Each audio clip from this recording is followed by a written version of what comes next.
Hope you all can see my screen. Yes, we can see it, Anup. Okay, good. You can just read these words before we start, just for you to have a look. Don't put too much stress on your brain or mind. Just look at these keywords which we'll be learning today. And we'll start in just 1 minute.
Okay, guys, so we'll start now.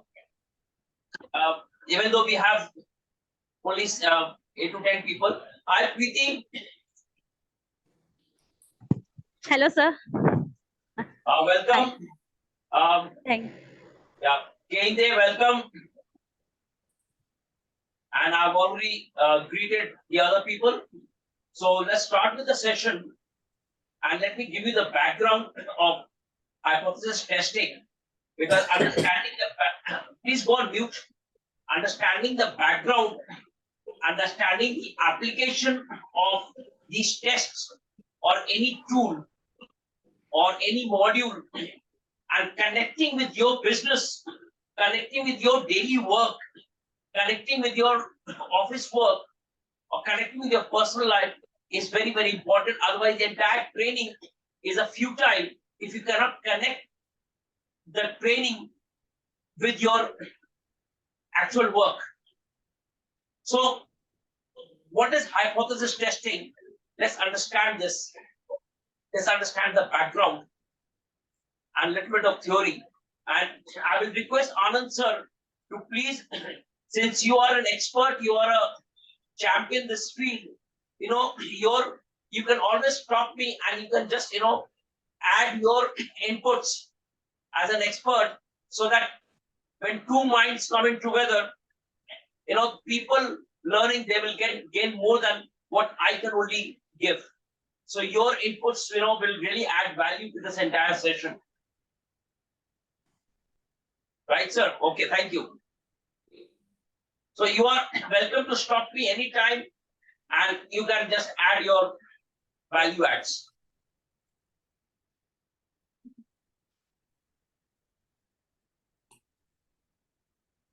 What is hypothesis testing? Does anyone know? Does anyone is aware of what? See, you should participate. Let's make the session interactive. Nobody's right, nobody's wrong. So when we talk about, let's break the word. Hypothesis and testing. Let's first understand what this word is. What is the meaning of this word? In science or in statistics, what does this mean? Anyone who can try?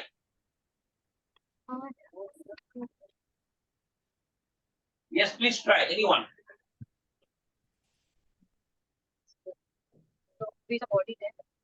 Your voice is breaking. Whoever is trying to speak, your voice is breaking.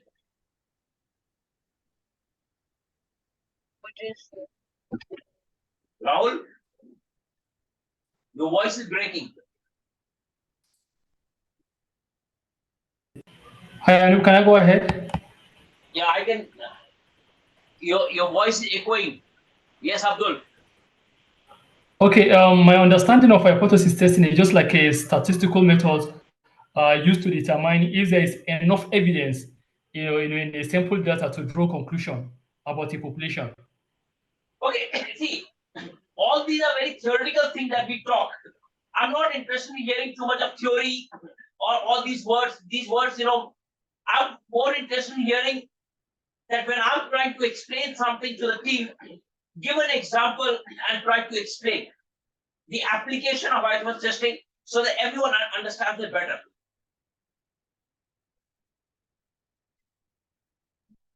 Let's take an example and understand. Anyone who can try it, and if you're aware what it is. Hello, sir. Yeah, it is. It's a proposed explanation on the given evidence or some data. Yeah, this is, see, what you're saying can be found on Google also. Okay. Yes. What I'm saying, you are right. What you're trying is absolutely fine. But whatever you are saying, do you understand it? Yes, I can understand that the assumptions that we can propose any something in future according to the data that Exactly. evidence we have. Exactly. This is what I wanted to hear. The assumption. This is what I wanted to hear from you. Because Google says evidence, this is fine. Assumption. Very good. Okay? Thank you, sir. Yeah. Dayo? Dayo? Abdul? Yeah, good afternoon. Yeah, Abdul. Abdul, I'm still waiting for the response from you. Dayo? Yeah, good afternoon, Anu. Yeah, good afternoon, dear. Yeah, I think I agree with her. For me, hypothesis has to do with making assumptions of maybe for particular outcomes and checking that assumptions against those outcomes at the end of the day. Okay. Checking the assumptions. Okay, very good. This is the right word. Or I can say testing. Okay, very good. Vijesh, can you try? Vinay, I want you guys to try. Speak something. Hypothesis testing help us determine if our assumption about a population are likely to be true or not. Very good. Now you guys are, see, I've not taught you yet. You guys are coming up with the right word. True or not. You guys are giving me the right answer. Because if it's you people know, the only thing we are not conscious and we are not being able to rephrase in our business. And maybe we are not being able to apply in our business. Otherwise, we all know what is hypothesis testing. Vinay?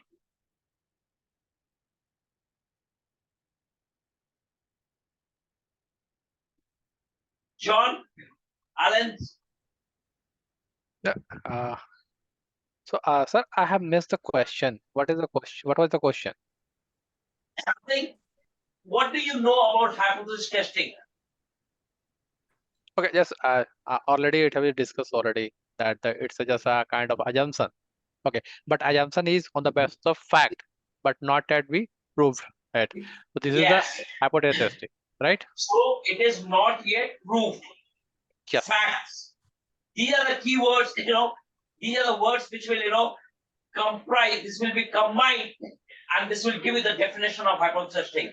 Assumption, testing, proof, facts, true or not. These are the words which will actually get combined, and this will give you a definition of hypothesis testing, and it will be very easy for you to learn. Abdul, where are you? Where is Abdul? Abdul, I'm still waiting for your answer. I'm here, boss. Yeah, so give me some example. You have done some assignments. You have done projects. Yes. Actually, we are using like in terms of marketing strategy or manufacturing processes, also to check the effectiveness of a process. Well, give So me, we make some assumptions. give me any one name of any one test where we do hypothesis testing. Any one test. Any one name one test. J test, T test. Yeah, T test. Then Z test. Z test. Yeah. Yeah, Z test, yeah.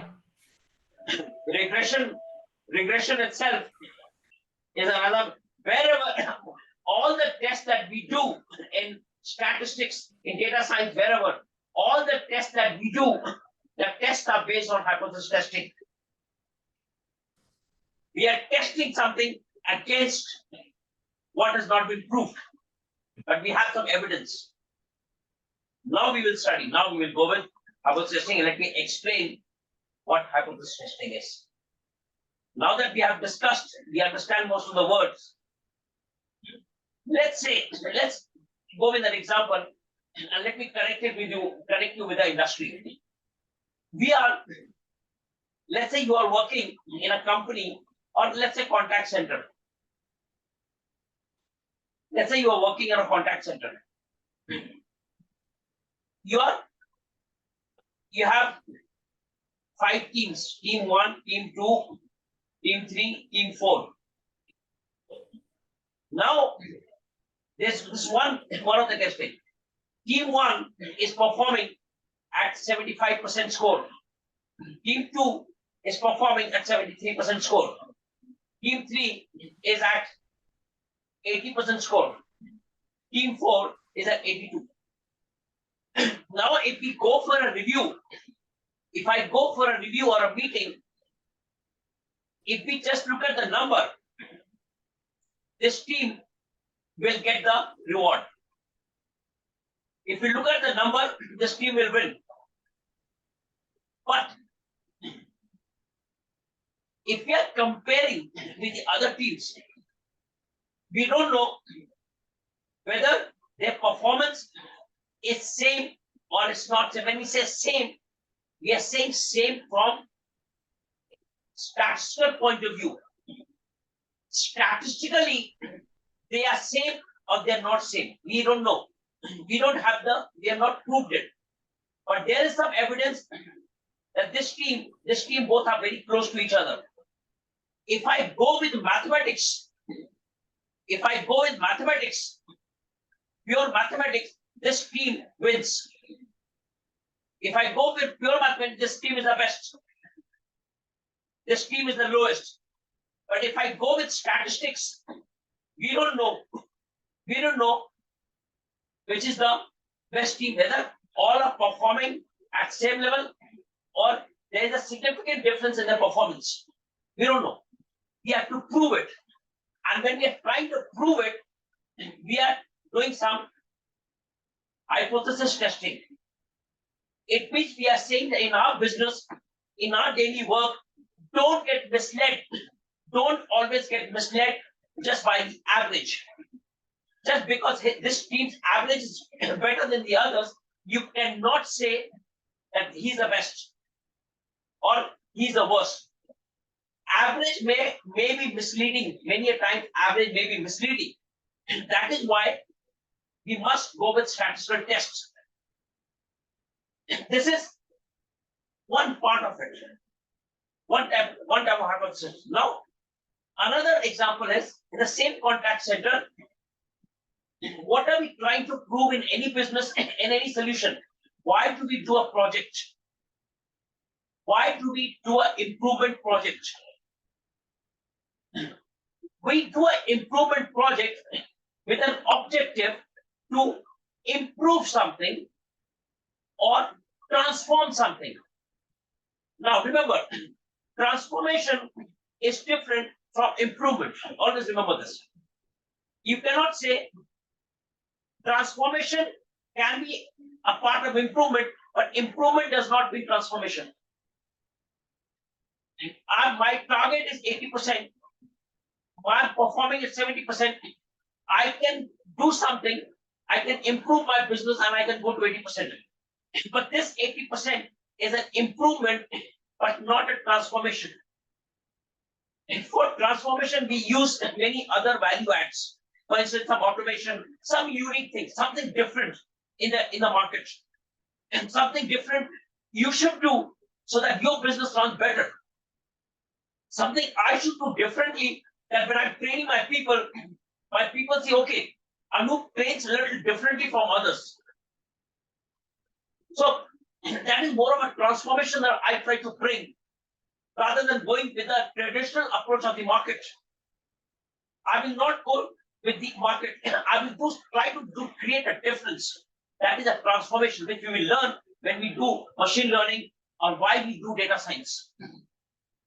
So now when we're trying to improve something, if I'm trying to improve something here, and when we are doing testing in any statistics, we work on sample data.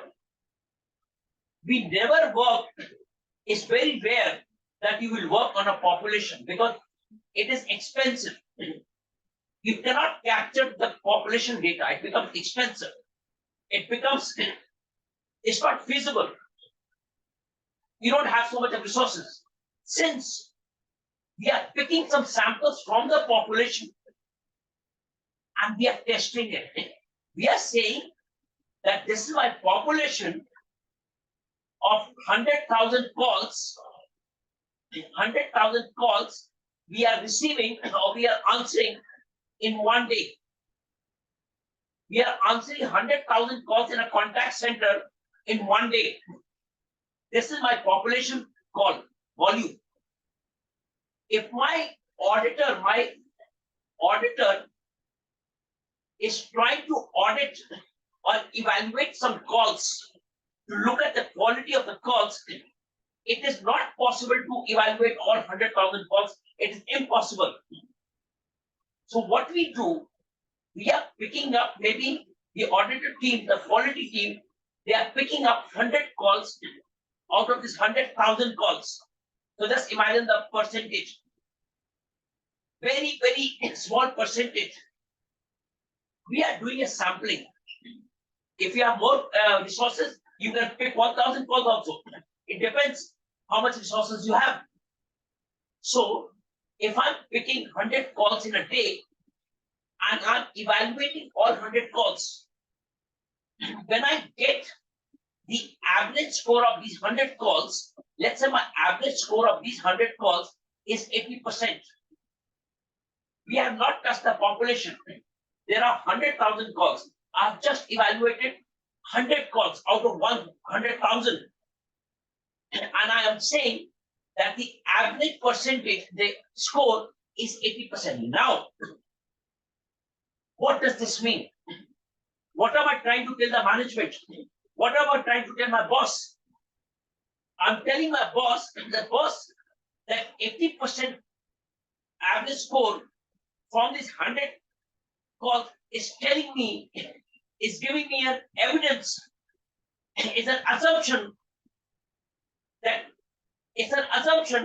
that one day, even if I audit all 100,000 calls, your score will be somewhere between, let's say, 80-25%. Or if I'm not very confident, I might say your score can be 80-90%. And I'm telling my boss, I'm telling my management that whatever 100 calls that I have evaluated and the score is 80%, this 80% is representing my population. It means my population, my floor, all the employees on the floor, they are actually working, they are performing at 80%. But remember, this is my assumption. And this will remain an assumption because we can never evaluate 100% of the calls. So when we are talking about probability, when we are doing some testing, we are always talking on probability. We are always working on probability. we can never be 100% right. Because if you are 100% right, it means you are God. You have touched the population. If you are 100%, if you are saying that I'm 100% right, you are only God can do this. Or you have touched the entire population, you have evaluated all 100,000 calls with efficiency in the same environment, in the same condition. And then you are saying that this is the score of 100,000 calls, which is practically not possible.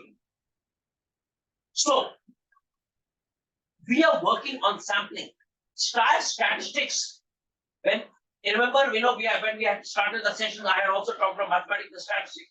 So when we are working on statistics,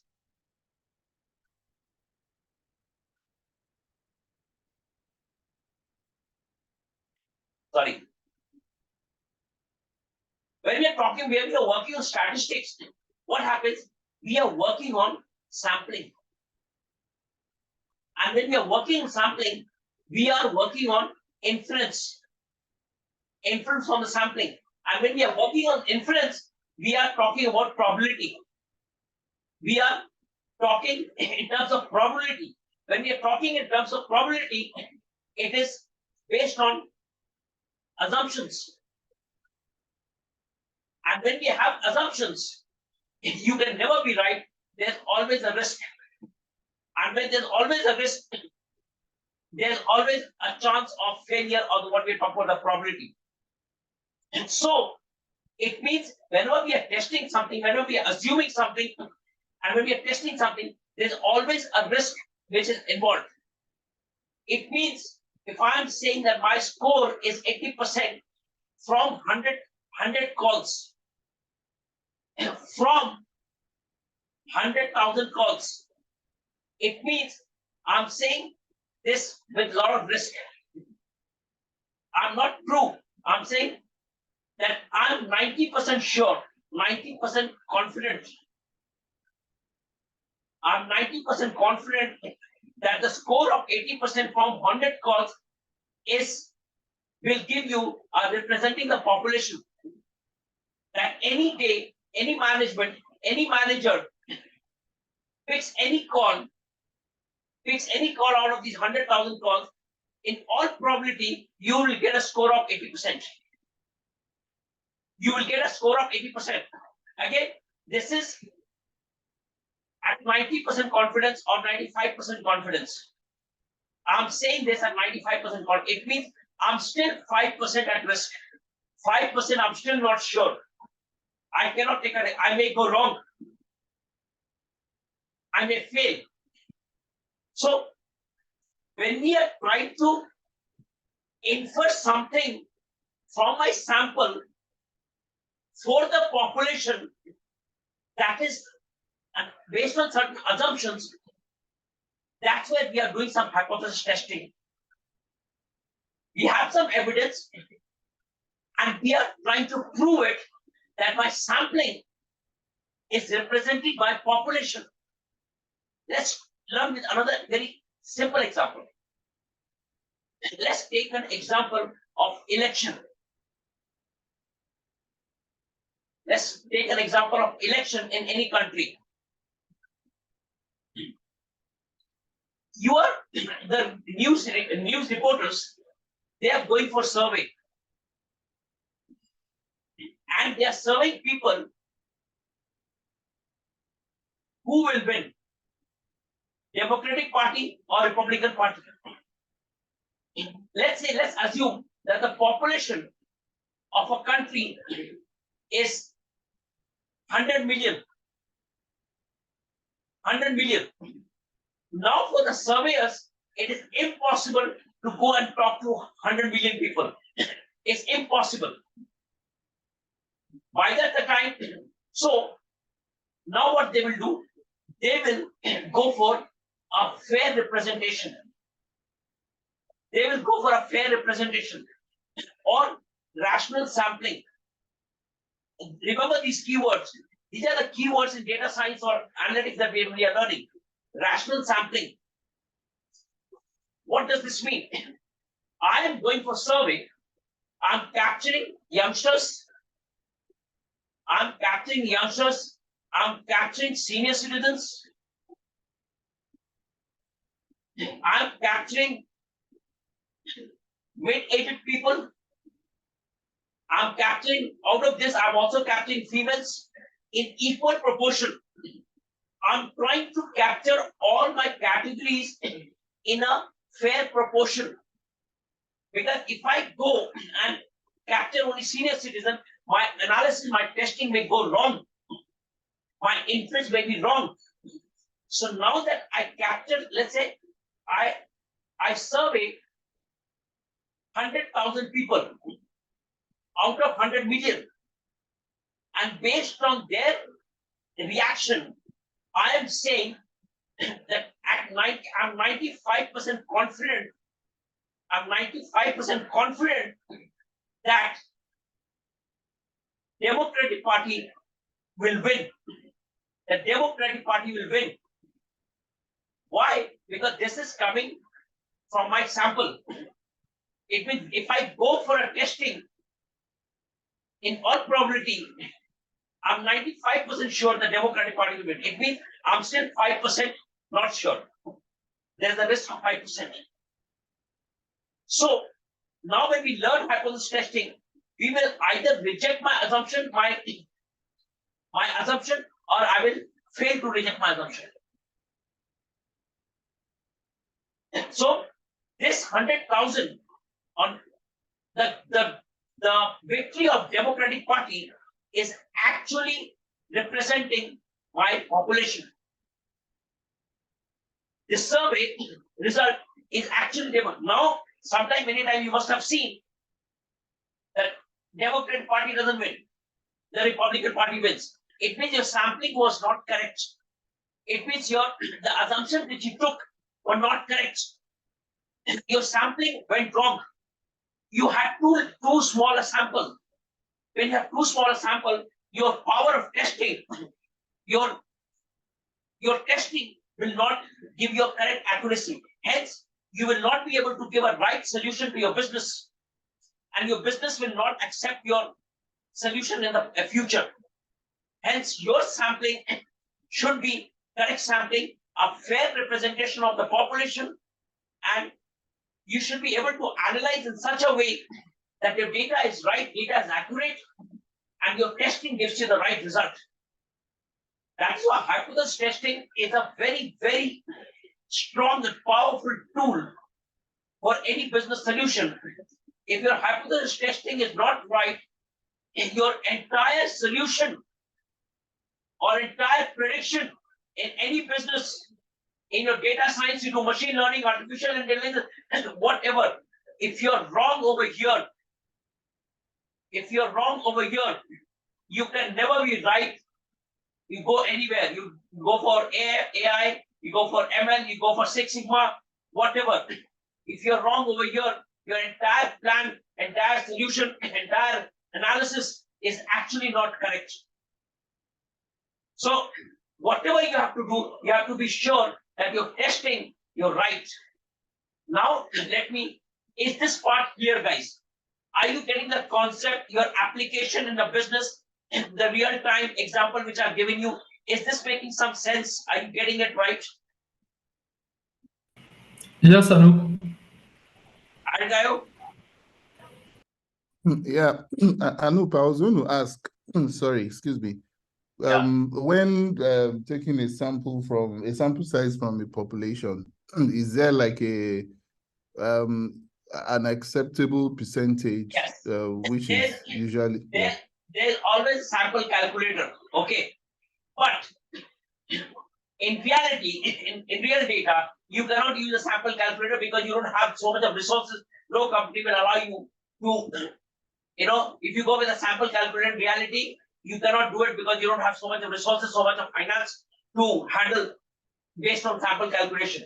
And so normally, the best sample that you can take is 10% of the population. But this of 10%, not all the companies will allow you. You understand, Anudayo? Okay, yes. So we have to go with a very business significance, we have to go with a very practical approach, what really works for the company. Anand sir, any input from you?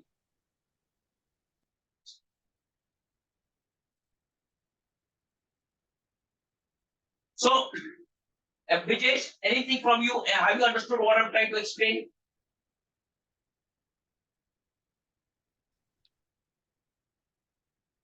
Brijesh, are you there? Preeti, Yes, sir. are you getting the concept? Are you getting the application? Why we use it in our daily work, daily office? Preeti, are you getting it? Yes, sir. Yes, I getting it that we have to represent our data as a rational sampling or a fair representation. That Excellent. then we can make a right assumptions. So are you being able to connect with your work, with your role, where you can now apply this, and why you should be able to connect it with your role. You should be able to connect it with your business. That is more important. Are you being able to connect it? Yeah, so I am able to connect, but I need to know how can we represent That is fair. fine. That is next level. But first you should be able to connect whether it can work in your business or not. That is more important. John, Alan, Yes, I understand the concept and everything that you explained very well. is the background very clear? Is the concept very clear? The application very clear? Connection with the business very clear? Yes, everything is very clear. Excellent. Excellent. Kehinde?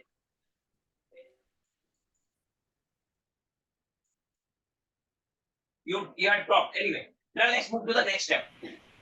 But So- Anup, like for instance, when conducting a quality audit, sometimes a rep can get like maybe 5 to 4 audits in a month.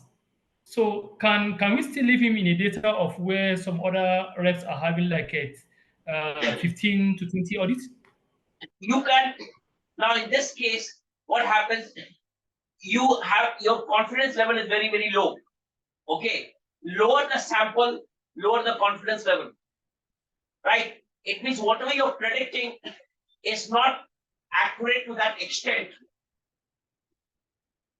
So in reality, it will not help you. So you have to increase the sample size. Okay, Yeah. and we will learn more, don't worry. So the next thing is,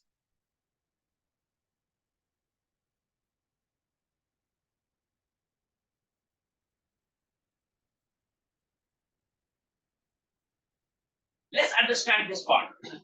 We had already, done this in one of our 2 sessions. That my data is distributed. My 95% of my data is distributed between +2 and -2 standard deviation. It means 95% is distributed between +2 and -2 standard deviation. It means 0.25 over here percent and 0.25% over here, they are in the risk area. There is chances of failure. They are outside my 95% bucket. It means here I'm taking a risk. 2.5% risk on left, 0.25% risk on left, 0.25% on percentage on right.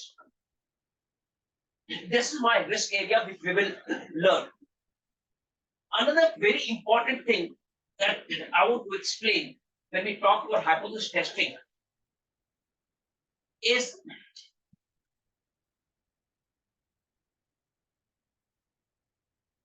the terms which we use.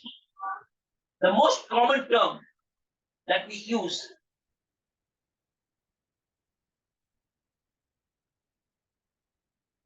null hypothesis, or this is indicated by this symbol HO, I0.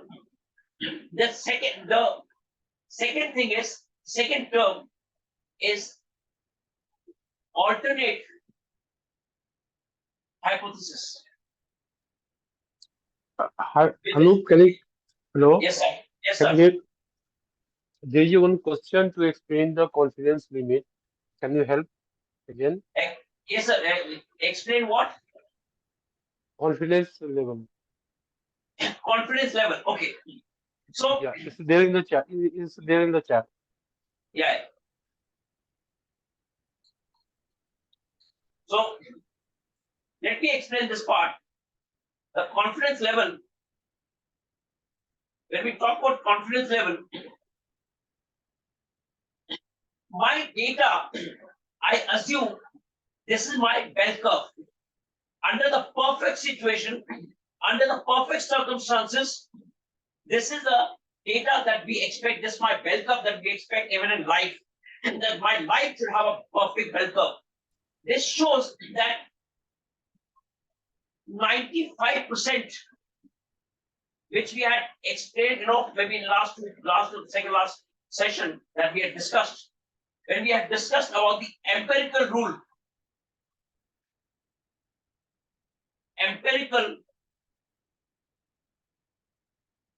Empirical rule. It says that 95% of my data, any data that you take, let's say you have 100 data observations. So it says that in the best circumstances, 95%, 95 out of 100 will fall over here. Just hold on.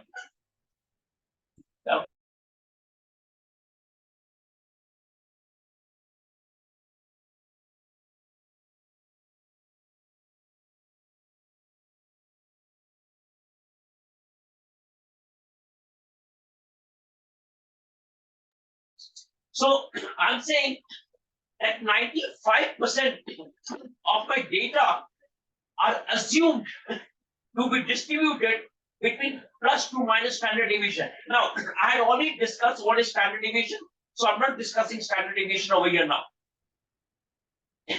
Now, at the same time, it also says this is my plus to minus standard deviation. I may have one standard deviation over here and minus one standard deviation over here. It also says that 68% of my data values are distributed between plus minus one standard deviation. It means, let's say, my red dots are 68% distributed between minus one and plus one standard deviation. 34% this side, see 34% this side, this 34% this side. Now if I move ahead to plus to minus 2 standard deviation, this entire area, including red and blue, it becomes 95%. So if I take 95%, what is remaining is 0.25% this side and 0.25% this side. That is 5%. 5% of my data may go beyond my expectation, may be a risk for me, may fail. So this is the confidence level that I'm talking about, that at 95% confidence that I'm expecting, my data is distributed over here. It means what I'm saying, that I'm 95% sure, I'm assuming that my 95 out of 100 data are distributed over here. I am confident, I'm saying I'm confident, but I may not. If I am not confident, it means my risk, what I'm expecting a 5% risk, my risk may go to 6% because I'm expecting that I'm 95% confident. But in reality, I may not. I may say that after my examination, I'm 95% sure I will get a score of 85%. This is my assumption that I'm 95% sure that I will get a score of 85%, but my reality may be different. So this is the confidence level, right? Now, what is confidence interval? As my confidence level moves up higher and higher, my confidence interval will also increase because my standard deviation is moving up. So this part, again, I will discuss at a later stage. Then what is the relation between my confidence level and confidence interval? I don't want to go too much of technical in one day. Otherwise, we will get a little bit lost. Anand sir, so maybe I'll explain this in more detail as per my plan in the next session. Is this okay? Sure, Anu. Thank you. Yes, sir. But this is what you wanted to hear, right, sir? Yes, that will going to help. Yeah. Okay, fine. So now let us go back to what we were discussing, because we were talking about null hypothesis and alternate hypothesis. These are the two terms which we test. Now, remember, in any interview you go, or when you talk about hypothesis testing, your interviewer, your management, who is an expert in this field, they will talk on these two parts, null hypothesis and alternate hypothesis. Remember one thing, that whenever in life we say there is no difference between the two, there is no difference. Whenever we say there's no difference, it is a null hypothesis. This is my assumption. This is my assumption. Now I want to understand, because every word that you learn in life, in any training, you must understand each and every word. Because you're going for an interview, you're talking about null hypothesis, you're talking about alternate hypothesis, you're talking about type 1 error, type 2 error. What if your interviewer will ask you, okay, Vijay, tell me, what do you mean by assumption? What do you mean by assumption? You must explain what is an assumption in the statistical terms. Because you may know the meaning, but maybe you may not be able to express it in the statistical terms, what he wants to hear. So you must answer what he wants to hear, and you must relate that if you're talking about assumption, how you are relating this assumption with the null hypothesis or hypothesis testing. So now I want to ask you, Abhishek, Rahul, what is an assumption in your personal life or every day that we talk? Let's assume this. In reality, whenever we talk in offices, when you say, you know what, I assumed this, you know what, I did it, I thought this, and your boss will tell you this, he will break this over here, he will break this over here, and he will say, he will break this into 3. And he will say, even I have heard a lot, he will say, whenever you say, you assume as you and me both are as. So we never work on assumption. But you know what? I thought this is what it is. So I left the team, or I went home, or I came to office late. I thought today is a holiday. That's your assumption.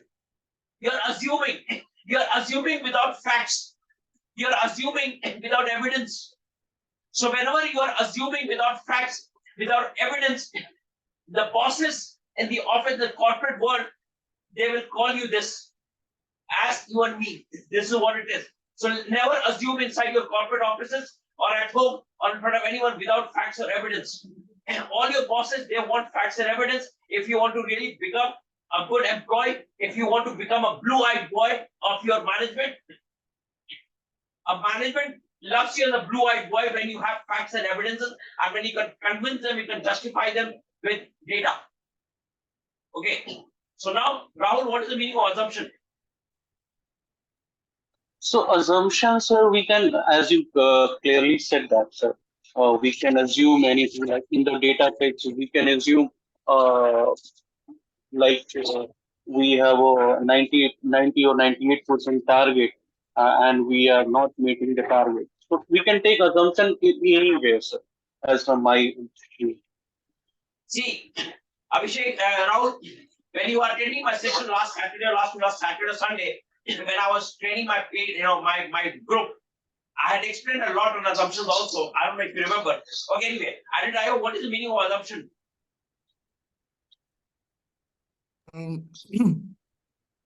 I would rather say it's how do I put it now? Exactly. Maybe a call that is unverified or without facts. You know, something that has no backing in a way. Exactly. That's what I'm trying to say. Facts, yeah. That's what I'm trying to say. We all know the meaning of assumption in English. We all use this word every day. But when it comes to expressing it in front of your bosses, in front of the meeting, or in front of someone, we are actually lost of words. We are not being able to explain the meaning of simple word assumption. Because that is called, you know what? We are conscious.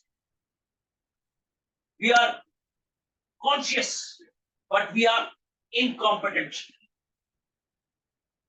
We are conscious what assumption is, but we don't know what it is.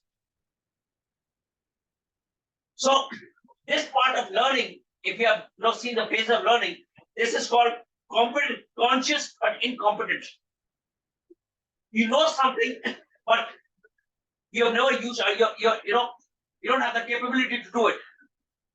And that is why when you're learning data science, when you're learning any course, any professional course, you have to be conscious and you have to be competent to answer everything. And that is where you are looked at as a bright employee who are good communicators in the corporate environments. Only then you become a good communicator. It's not only that you speak good English, but if you speak good English, but if you cannot express yourself in the corporate, you fail. Vitesh, what is the meaning of assumption?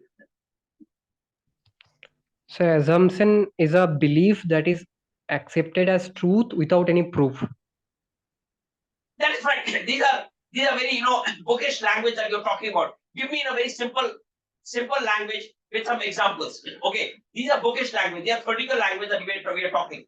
I want a very, very live example which you and me and everyone can understand what I'm talking about.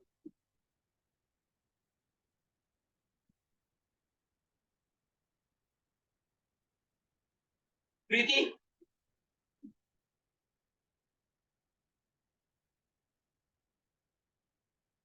Hello. Yes, sir. I can explain it as that we can assume anything that if we done this, then that will be the result. It will be we can assume that if we can wake up early, then we can reach our office early or at the time.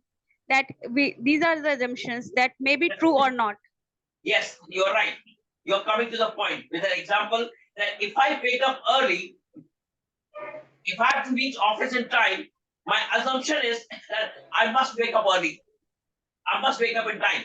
My assumption is that I must prepare my breakfast in time. Only then I'll be able to reach office in time. That is a simple thing that we're talking about. Those are assumptions. In any data, whenever we are dealing with any data, similarly, the way we have certain assumptions in life that at the age of 30, I assume I want to earn maybe I want to earn 2 lakhs per month. I want to earn 2 lakhs per month. This is my target. At the age of 30, I want to earn 2 lakhs per month. This is my target. Now, if I have to meet this target, I have certain assumptions. What are these assumptions? That because if I prepare this target, maybe I had this target around 10 years ago. I prepared this target 10 years ago. So my assumption is that I must study my education from let's say A or B level institutes. A or B level institutes. Second, my ratings should be high. All my ratings should be A or A plus. Third, I must upgrade myself every 2 years. Every 2 years, I must upgrade myself. Fourth, I should not have a career break. I should not have a career break. 5, I should have a healthy life. I should not have any problem with my health in these 10 years. 6, I should not have too much of stress. So when I assuming that if I assume that I don't face these challenges, or if I go with my good rating, upgrade myself every 2 years, or I don't take a career break, I lead a healthy life, I don't take too much of stress, these are my assumptions. If I pass all these assumptions, I'll be able to meet my target. So it means I am preparing a target, very practical or realistic target, based on certain realistic assumption. Even my assumptions should be realistic. You cannot say that in 10 years, I will always lead a healthy life. Now, in order to lead a healthy life, you have certain assumptions. I must have healthy food. I must do exercises. In order to live a healthy life for 10 years, to meet this target, you have certain more assumptions. In order to upgrade yourself over here, you must assume that I should save some money, okay, to invest in my training. So now this assumption is leading to some more assumptions. In order to save money, you must assume, your assumption is that every year I must have a good increment. So when you are meeting all these assumptions in the right environment and at the right time, and you're passing all these assumptions, then you are good ahead and you will go and meet your target. If you violate these assumptions, you will meet your target, but you may not meet 2 lakhs, you may meet 1.5 lakhs. It's not that you are not going to grow, you will grow, but not at the pace that you are expecting, because you're violating the assumptions. Is this part clear when we talk about assumptions in our real life? Before I move to the data science and explain the assumption, and so that you can relate. Rahul, is this clear? Yes, sir. Pretty much clear, sir. Thank you. Preeti, is this clear? Yes, sir. Archana, welcome. Welcome to the session. Archana, did you hear about the assumptions? Hey, hi, I just joined. Yeah. No problem. No problem. I was talking about the definition of assumptions in the real life and in the statistical life, or when you work on your data. So, Okay. Vijay, is this clear? Yes, sir. So you must be very clear. You must be able to explain to the management what these terms are. You should not beat around the bush. You should hit the bullseye. So this is what I understand. This is the way we connect. Now, why we need assumptions in data? Whenever we are handling data, or whenever we are running some testing, hypothesis testing, there are certain assumptions. Whenever we are doing any analysis, as I said, even in our personal life, without assumption, we cannot move. Whenever we are doing any analysis with data, there are certain assumptions. And if you violate the assumption, many people ask me, many people, have this question. That, sir, if you, let's say, I have 4 assumptions before my analysis. Okay, I have a data and I'm going to run, let's say I'm running a regression analysis. In regression analysis, there are 5 assumptions. There are 5 assumptions. Now the question is, you must pass all these assumptions, all the tests for the assumption you must pass. Only then we assume that your regression analysis is correct. But the question is, in reality, in real life, you will never be able to pass all the assumptions. Same way, if I want to, see a salary of 2 lakhs within my 5 years, and if I don't meet all my assumptions, I may not be able to see that salary. That does not mean that I will not work or I will stop working. Here, if all your assumptions in data science or data analysis, if they don't pass all the assumptions, even if you violate, it's okay, because in real life, you will not get a data where all the assumptions will be passed. Impossible. I have not seen in my career so far. Anand sir, maybe, Anand sir can actually validate if he has seen a data in his life where all the assumptions have passed. And he can do a perfect analysis. Because if all the assumptions are passing, you don't need a job. You will not get a job. I will not get a job. That is where you and me come into picture, that how to do the analysis even if the assumptions are violated. Because if everything is perfect in an office, if everything is running at 6 Sigma, you and me are not required, trust me. Because the reality of data is different from what we dream of. That is why you and me are data scientists, and you and me will always have jobs in life. You and me will always have jobs in life. Trust me. More the recession, more the economic problem, you and me will have better opportunity in life. If a company is doing very, very well, trust me, the first person who will lose the job is a data scientist or a data analyst or a 6 Sigma guy. Because they don't need, everything is running fine. You don't need any more improvement. So, even if your assumptions are not passing, don't worry. Go ahead with it. Go with the analysis. And then we learn at the later stage when we learn how to re-engineer the data to meet these assumptions, to pass these assumptions. How do we restructure the data? How do we build a synthetic data? How do we bring the mean and median together? How to bring the mean and median together so that my data becomes something like this bell curve. All these things will come later. And so my assumptions, understanding the concept of assumption is very, very important before doing any hypothesis testing. So now that we move back, I hope the meaning of assumption is very clear to everyone. Rahul, Abdul. Yes, sir. Archana, getting the concept, when to Yes, apply. sir. Yes, sir. Yes. Alan, Preeti. Yes, sir. Yeah. Very good. Ardayo. Yes, please. Yeah. Okay. So now when we talk about null hypothesis and alternate hypothesis, what are these? What are they?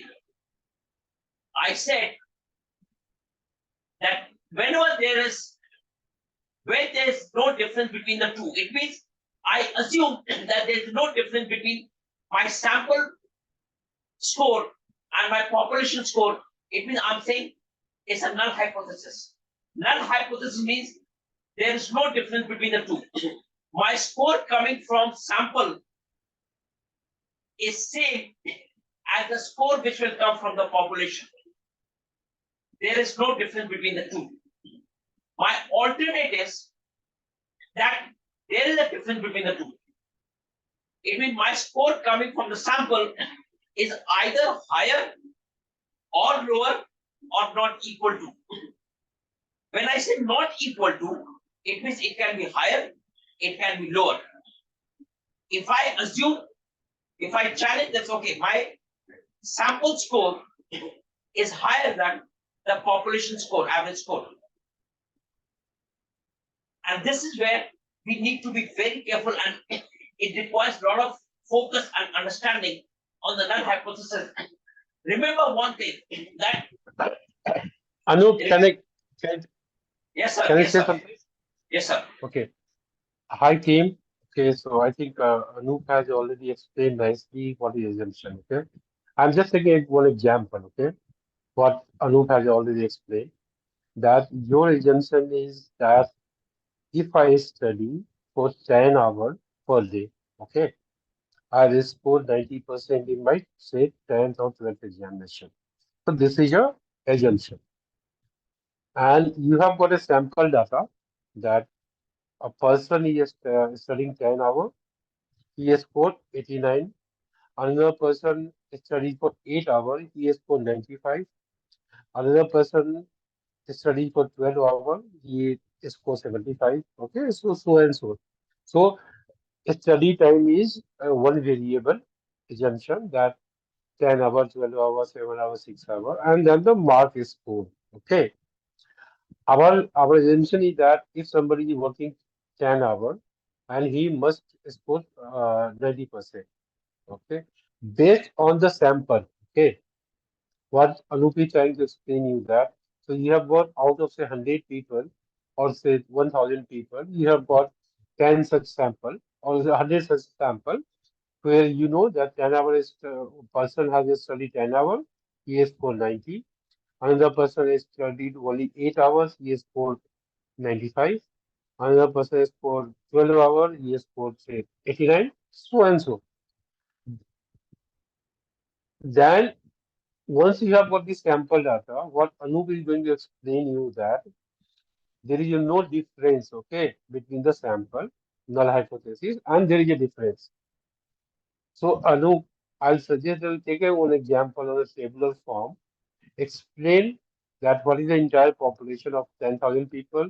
Just take a 10 or 20 sample and explain them as through the regression equation or by any hypothesis testing, because that will give them more confidence in real life. That is my suggestion. Right, sir.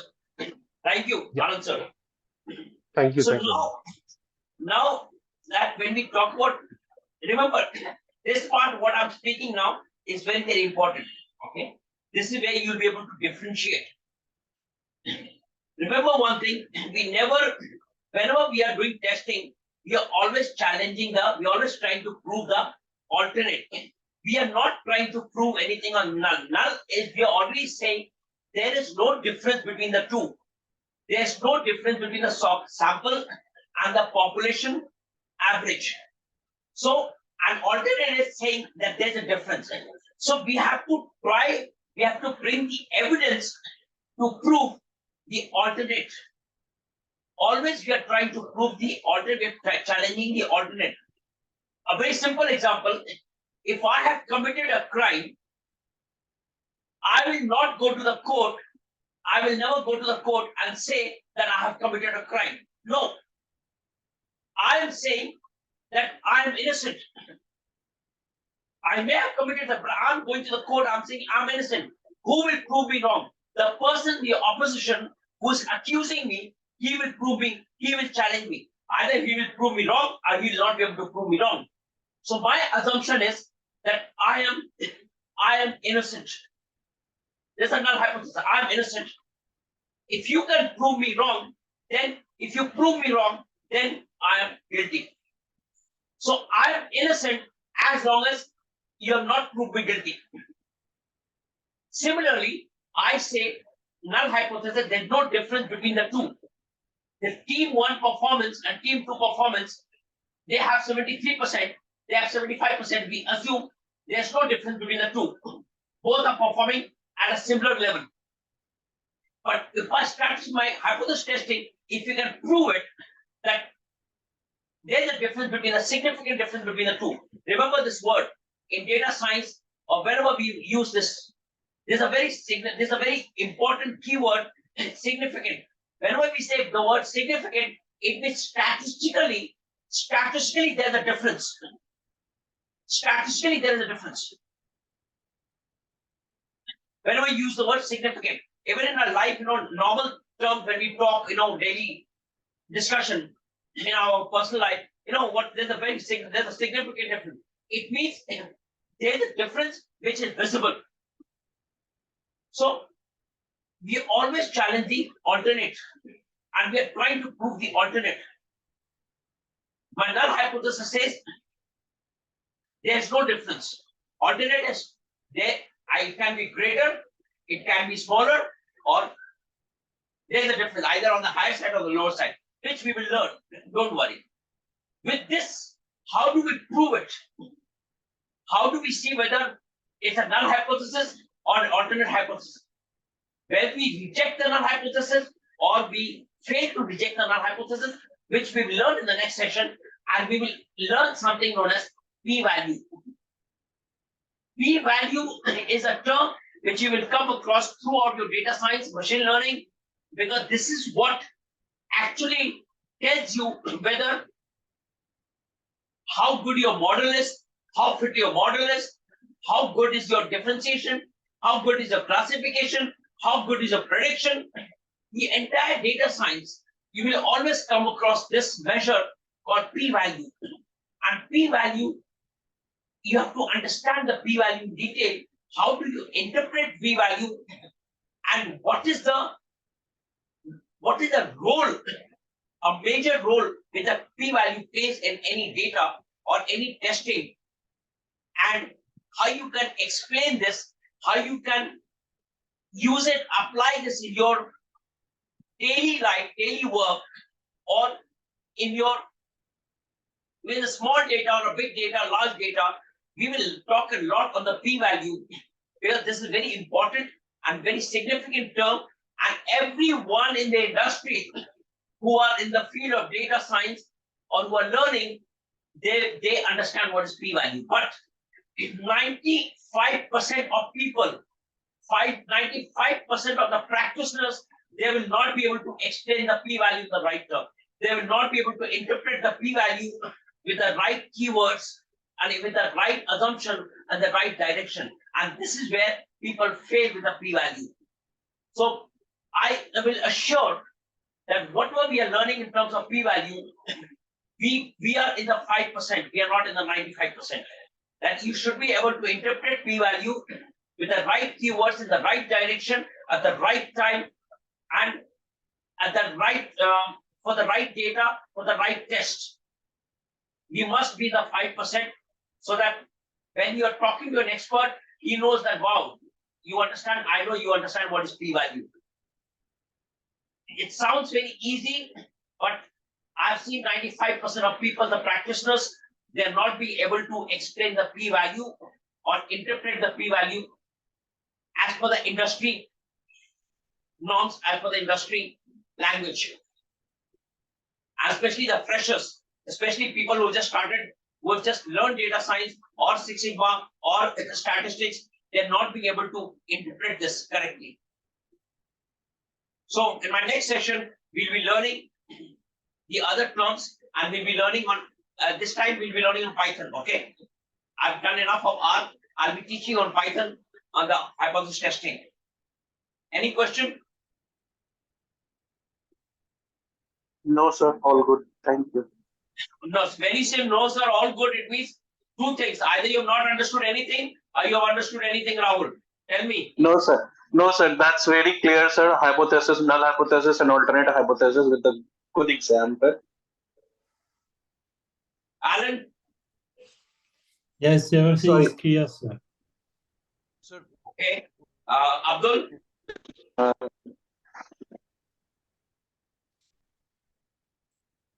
Adedayo? Yeah, it's clearer now. Archana? Yes, sir. The analogies are clear. You don't worry, Archana. You know, we will connect again, and you know, I will help you get to where you want.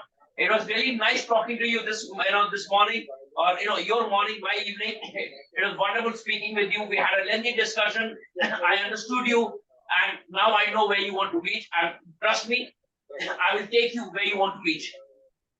Sure, yeah, thank you so much. Yeah. Preeti? Nice talking to you. Yeah, Preeti? it's clear, sir. It's clear, sir. Only p-value is missing because last sessions I have not taken. Only so that p-value I am not understand.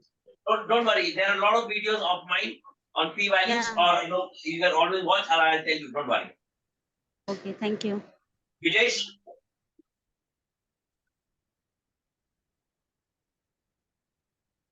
Vijesh, is this clear? Yeah, yes, sir. Okay, guys. Anand sir, anything from you before I call it a day? Thanks, Anup. You have, I think you have nicely covered everything, hypothesis testing, assumption, and everything. Okay, thanks for that. Thanks for saying. Okay, sir. Thank you so much for your time. And thank you guys.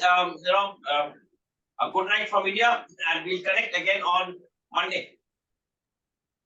Thanks so much. Thanks, everyone. At the same time, you are welcome to attend my session on Saturday, Sunday.